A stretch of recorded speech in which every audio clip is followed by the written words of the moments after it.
Halo semua, pernah nggak sih kalian dengar berita atau cerita di sekitar kalian soal pasangan yang menikah gara-gara kecelakaan, alias hamil di luar nikah? Tapi nggak lama kemudian mereka malah cerai. Fenomena ini bukan cuma satu dua kasus aja, tapi udah jadi tren yang cukup mengkhawatirkan. Di masyarakat kita, menikah itu sering dianggap sebagai solusi buat menutup aib. Pokoknya yang penting sah dulu biar nggak malu. Tapi apakah itu benar-benar solusi terbaik? Banyak pasangan yang akhirnya menikah bukan karena cinta atau kesiapan, melainkan karena tekanan keluarga dan lingkungan. Dan kalau pondasi pernikahan sudah rapuh dari awal, bukan nggak mungkin akhirnya retak dalam hitungan tahun bahkan bulan.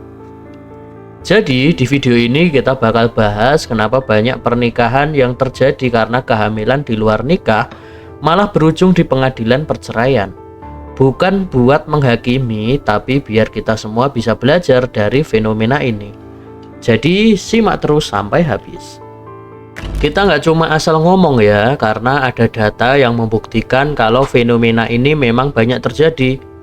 Berdasarkan survei, angka pernikahan karena kehamilan di luar nikah cukup tinggi, terutama di kalangan remaja dan pasangan muda. Di beberapa daerah, lebih dari 50% pasangan yang menikah akibat hamil duluan berakhir cerai dalam 3-5 tahun pertama aja. Bahkan ada yang bertahan kurang dari setahun. Fenomena ini cukup mengkhawatirkan karena nggak cuma berdampak pada pasangan, tapi juga pada anak yang lahir dari pernikahan tersebut. Banyak dari mereka yang akhirnya tumbuh dalam keluarga yang tidak harmonis, atau bahkan tanpa kehadiran kedua orang tua.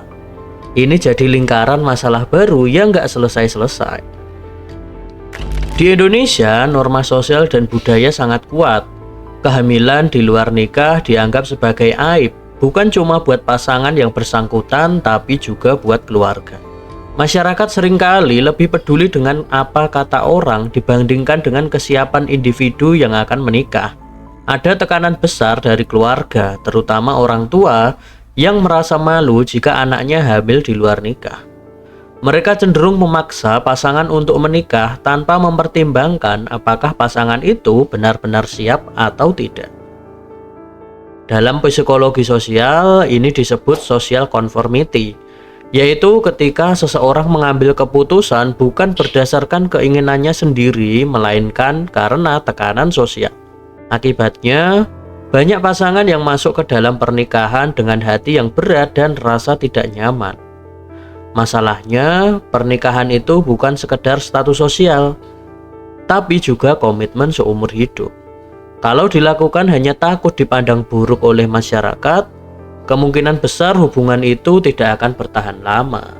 Pernikahan ini butuh kesiapan mental dan emosional, tapi sayangnya banyak pasangan yang menikah dalam kondisi belum matang secara psikologis. Dalam psikologi ada konsep marital readiness, yaitu kesiapan seseorang untuk berkomitmen dalam pernikahan. Kalau seseorang masih dalam fase mencari jati diri, apalagi belum selesai dengan urusan pribadinya, besar kemungkinan pernikahannya akan bermasalah. Banyak pasangan muda yang menikah dalam kondisi mental yang belum stabil.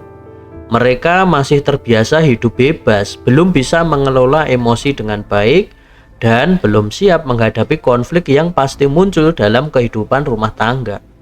Akibatnya, pertengkaran kecil bisa berubah jadi masalah besar dan berujung perceraian. Selain mental dan emosi, faktor ekonomi juga jadi pemicu utama perceraian dalam pernikahan yang terjadi karena hamil duluan. Banyak dari mereka yang belum siap secara finansial untuk menghidupi keluarga. Dalam teori psikologi keluarga, ada yang namanya financial stress, yaitu tekanan akibat kondisi keuangan yang buruk yang bisa memicu pertengkaran bahkan perceraian. Bayangkan menikah itu butuh biaya, mengurus anak butuh biaya juga.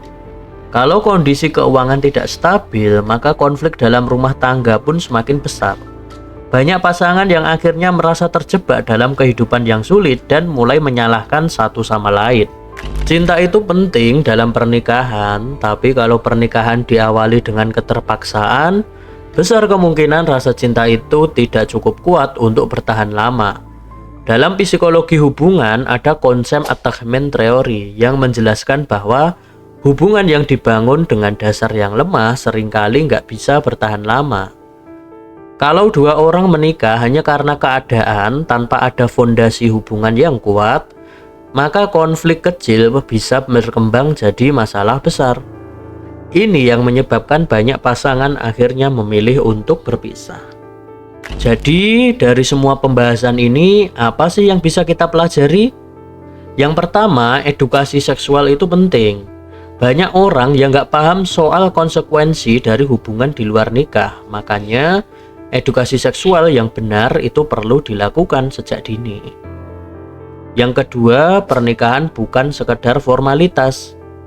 Menikah harus karena kesiapan dan komitmen, bukan sekedar memenuhi tuntutan sosial atau bahkan untuk menutupi aib seoja.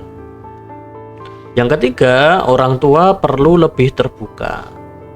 Komunikasi yang baik antara orang tua dan anak bisa mencegah banyak masalah, salah satunya adalah hamil di luar nikah. Nah, itu tadi pembahasan kita soal kenapa banyak pernikahan karena hamil duluan berujung dengan perceraian. Apakah kamu punya pengalaman di sekitar tentang hal tersebut? Tulis di kolom komentar ya. Serta jangan lupa like, share, dan subscribe supaya kita bisa terus bahas fakta-fakta sosial menarik lainnya.